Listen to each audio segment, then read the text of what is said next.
ارشاد فرمایا اے موسیٰ بات یہ ہے کہ جو یہ کماتا ہے وہ حرام ہے، جو کھاتا ہے حرام ہے، جو پہنتا ہے وہ حرام ہے۔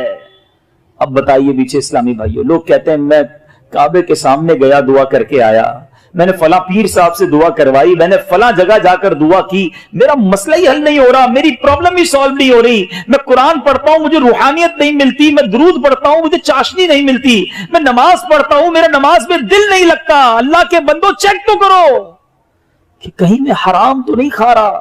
ایک اور حدیث سنیے، پیارا اکا علیہ السلام فرماتے جس شخص میں قربانی کرنے کی وسعت ہو پھر بھی وہ قربانی نہ کرے تو وہ ہماری عیدگاہ کے قریب نہ آئے۔ اب اس میں سمجھایا گیا کہ اگر ہمارے پاس کیپیبلٹی ہے، ہم اس قابل ہیں، ہمارے پاس اتنی وسعت ہے کہ ہم افورڈ کر سکتے ہیں قربانی کو، اور جو شریعت نے جو اس کا نصاب رکھا ہے اگر ہم پورا کر سکتے ہیں تو پھر ہمیں قربانی ضرور کرنی چاہیے۔ یہ بہت بڑی سعادت ہے۔ آپ یقین کریں کہ عید کے دن، یعنی یہ جو عید کے ایام ہوتے ہیں نا، اس میں اللہ کی بارگاہ میں خون بہانے سے افضل کوئی عمل نہیں ہوتا۔ تو جہاں فرض نمازیں پڑھنی اور اگر قربانی واجب ہے تو ضرور کیجئے۔ اچھا، یہ آج کل بڑی عجیب عجیب لاجکس نکالنے والے بتانے والے بتا رہے ہوتے ہیں کہ جناب قربانی اتنی ساری ہوتی ہے، اس کی بجائے کسی غریب کا بھلا کر دیا جائے۔ ان کو شاید پتہ ہی نہیں ہے کہ قربانی کی وجہ سے غریبوں کا کتنا بڑا بھلا ہوتا ہے۔ ویسے تو سوشل میڈیا پہ ہمارے بڑے تفصیلی کلپس موجود ہیں۔ پہلی بات تو ایک بات سمجھ لیں، میں اور آپ کوئی بھی نیکی کرتے ہیں اللہ کی رضا کے لیے، اگر میرے رب کی رضا ان دنوں میں قربانی میں ہے تو لبیک اللہم لبیک، میرے رب کی رضا ہے میں قربانی کروں گا۔ میں ادھر ادھر کی باتیں نہیں سنوں گا کہ اس کے بدلے کچھ اور کر لو، اس کے بدلے کچھ اور کر لو۔ اور آپ غور کر لیں، ہر سال کچھ لوگوں کے پیٹ میں درد ہوتا ہے جب حج پہ لوگ جاتے ہیں کہ کروڑوں روپے خرچ کر کے وہاں کیوں جا رہے ہیں، کسی غریب کا بھلا کر دیں۔ اچھا جناب، یہ کروڑوں روپے کی قربانی ہو رہی ہے، کسی غریب کا بھلا کر دیں۔ 12 ربیع الاول کو اگر کوئی لنگر کرتا ہے، نیاز کرتا ہے، خوشی میں لائٹیں لگاتا ہے، کسی غریب کا بھلا، کوئی نہ کوئی لاجک لے کر آتے ہیں۔ یہ ساری لاجکس جو ہیں، آپ ذرا غور کریں اس کے پیچھے معاملہ کیا ہے۔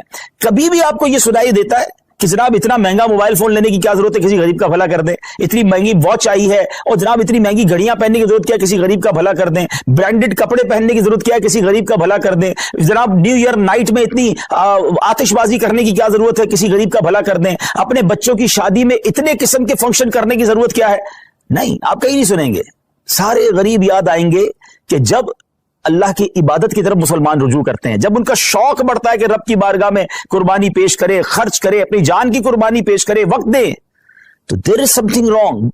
اس باٹم ان ہارٹ میں کچھ گڑبڑ ہے، سمجھیے بات کو۔ اب میں آپ کو بتاتا ہوں، جس کو بہت زیادہ اس بات کی فکر ہے کہ غریبوں کا بھلا ہو جائے، یہ قربانی سبحان اللہ، یہ ایک ایسا شاندار فریضہ ہے اور ایسی خوبصورت یوں سمجھے کہ تہوار ہے، اسلامی تہوار ہے کہ جس کی برکت سے لاکھوں نہیں کروڑوں غریبوں کا بھلا ہوتا ہے فرام دا ڈے ون۔ اچھا، صرف پاکستان کی مثال لے لیں، ویسے ہمارے جتنے یہ جو تیسری دنیا کے بر صغیر کے ملک کہلاتے ہیں، جب بہت قربانی ہوتی ہے، پاکستان ہو گیا، ہندوستان ہو گیا، بنگلہ دیش، جہاں بھی غریب ممالک ہیں، مجھے بتائیے قربانی کے جانور آتے کہاں سے؟ 90% جانور وہ لوگ لے کر آتے ہیں جو اپنے گھروں میں، اپنے گاؤں گوٹھوں میں ان جانور کو پالتے ہیں، غریب لوگ ہوتے ہیں اور پورا سال پالتے ہیں تاکہ قربانی کے دنوں میں بیچیں گے تو اس سے ہمیں پیسے ملیں گے۔ تو ان لاکھوں کروڑوں غریبوں کا بھلا ہوتا ہے جب قربانی ہوتی ہے۔ اچھا، بزنس کا ماڈیول کیا ہے؟ What is the way to boost your business اور یور اکانومی؟ اس کا طریقہ یہ کہ ایک بندے کی جیب سے پیسہ نکلے اور وہ مختلف لوگوں کی جیبوں میں چلا جائے، امیر کی جیب سے پیسہ نکلے، غریب کی جیب میں چلا جائے۔ تو اب وہ غربا، وہ محنت مزدوری کرنے والے گاؤں گوٹ کے ولیجرز، وہ گاؤں گوٹ کے رہنے والے جانور لے کر شہروں میں آتے ہیں، اور جناب اب امیر آدمی، اب جس کو اللہ نے استطاعت دی، وہ پیسے دیتا ہے اور ان کو گویا پورے سال کے لیے اتنی اماؤنٹ مل جاتی ہے کہ پورا سال وہ اپنا گھر چلاتے ہیں، نئے جانور پالتے ہیں۔ تو جناب پہلا فائدہ تو یہ ہو گیا۔ کہاں گئے پیسے؟ غریبوں کے پاس گئے۔ اچھا، لیکن جب وہ جانور کسی منڈی میں آئے تو اس منڈی میں ہزاروں لاکھوں، یوں سمجھے پوری دنیا میں اگر دیکھیں تو لاکھوں شاید مزدوروں کا بھلا شروع ہو جاتا ہے، کوئی چارہ کھلا رہا ہوتا ہے، کوئی لوڈنگ کر رہا ہوتا ہے، کوئی ان کا خیال کر رہا ہوتا ہے، ان کا روزگار شروع ہو جاتا ہے۔ پھر جب وہ خرید کر گھر لاتے ہیں تو سوزوکی والے، ٹرک والے، ان کا روزگار شروع ہو جاتا ہے۔ اچھا، منڈی میں صرف چارے والے نہیں، رسی والے، جانوروں کی خوبصورتی کی چیزیں ہوتی ہیں وہ بھی بیچ رہے ہوتے ہیں۔ ہزاروں لوگ آتے ہیں تو وہاں پر باقاعدہ سٹالز لگ جاتے ہیں، کھانے پینے کی چیزیں بکنا شروع ہو جاتی ہیں۔ کتنے غریبوں کا بھلا ہوتا ہے۔ اچھا، جب وہ جو جانور آپ کے محلے میں، ہماری گھروں کے قریب آ جاتا ہے تو اب گھر کے علاقے میں، بلڈنگ میں چوکیدار اور محلے والے جو لوگ جانور سنبھالتے ہیں ان کا روزگار شروع ہو جاتا ہے۔ سارے تو غریب ہیں۔ اچھا جناب، اور آگے چلتے ہیں۔ اس کے بعد جب قربانی ہوتی ہے تو کون کرتا ہے قربانی؟ ہے ہم خود تو نہیں کاٹتے نا جانور کو، ہزاروں لاکھوں گوشت فروش قصاب اسلامی بھائیوں کا, اور ایک ایک کساب کے ساتھ 5-5 6-6 ہیلپر ہوتے ہیں, ان کا ٹھیک ٹھاک روزگار بن جاتا ہے 3 دنوں کے اندر. اب وہ کون لوگ ہوتے ہیں؟ وہ بھی نارمل لوگ ہوتے ہیں, ان کو زبردست روزگار مل جاتا ہے. مسلمانوں کی جیب سے پیسہ ان کی جیبوں میں جا رہا ہے. اچھا اب گوشت کٹ گیا, کٹنے کے بعد کیا ہوا؟ سارا ہم نہیں کھا جاتے, لوگ اپنے رشتہ داروں میں بانٹتے ہیں, بہت سارے غریبوں بھی بانٹتے ہیں. تو لاکھوں لاکھ غریبوں کو گوشت ملتا ہے, بلکہ ایسے لوگوں کو ملتا ہے جنہوں نے پورا سال گوشت نہیں کھایا ہوتا, ان تک گوشت پہنچ جاتا ہے.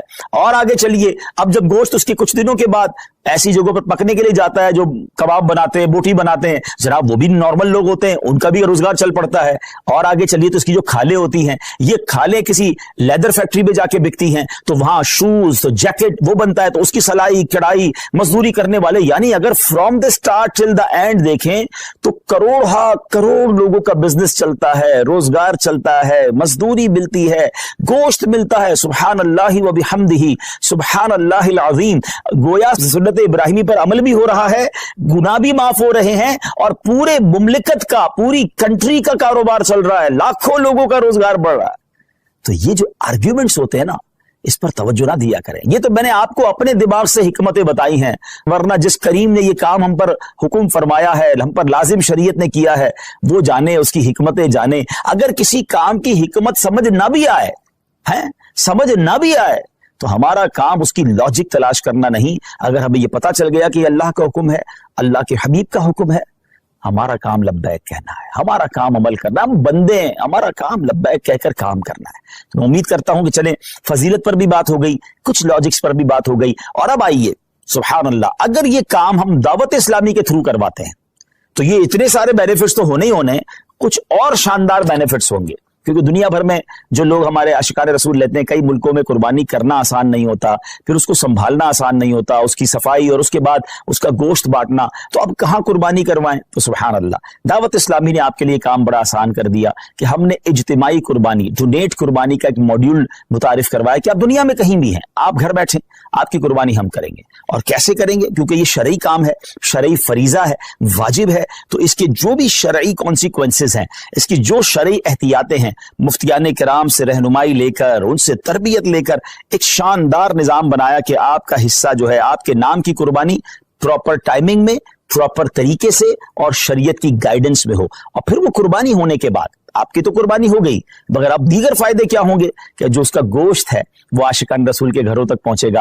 اور آپ یقین کریں, بعض اوقات تو ایسے لوگوں کے گھروں تک گوشت پہنچتا ہے جو شاید پورا سال بقرعید کا انتظار کرتے ہیں کہ ہمارے گھر بھی گوشت آ جائے گا. آپ کسی بیرون ملک میں بیٹھے ہیں, ہم تو روز شاید کھانا اچھا کھا لیتے ہیں, مگر آپ کی اس قربانی کی برکت سے کسی کا 15 دن یا کسی کا مہینہ جو ہے گھر میں گوشت پکتا رہے گا, اور اس کے دل سے آپ کے لیے دعائیں ہوں گی. اور اس کے بعد اس کی جو قربانی کی کھال ہے, وہ آپ کی میری دعوت اسلامی جو دنیا بھر میں دین متین کی خدمت کر رہی ہے, علماء بنا رہی ہے, حفاظ بنا رہی ہے, مسجدیں بنا رہی ہے, اور نہ جانے دین کی کتنی ساری چیزوں پر کام ہو رہا ہے, انشاءاللہ ہمارا اس میں بھی حصہ مل جائے گا. تو دیکھا جائے تو بینیفٹ ہی بینیفٹ ہے, انشاءاللہ نیکیوں کا خزانہ ہے. تو میری گزارش یہ ہے کہ اس بار آپ نے اپنی قربانی کرنی ہے دعوت اسلامی کے ساتھ. اور ہاں, صرف اپنی قربانی کیوں, اپنے رشتہ داروں سے بات کیجئے, اپنے دوستوں سے بات کیجئے. انشاءاللہ میں ابھی کچھ تفصیل بھی بتاتا ہوں. میں آپ کو پہلے یہ بتا دیتا ہوں کہ ہمارے جو اس بار قربانی کی ریٹ لسٹ ہے, جو بکرا ہے پورا, اگر آپ ہول گوٹ کرنا چاہتے ہیں تو وہ 34,000 ہے. اچھا, اب یہ تو پاک روپیز میں ہے.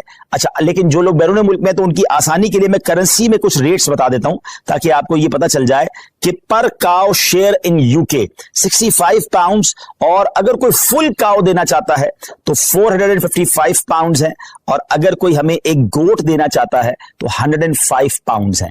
اب 105 پاؤنڈ یا 65 پاؤنڈ ایک آپ کا حصہ تو ہو جائے گا, لیکن نہ جانے کتنے لوگوں تک ماشاءاللہ گوشت پہنچ جائے گا. تو اپنی قربانی اس بار آپ نے دعوت اسلامی کے ساتھ کرنی ہے.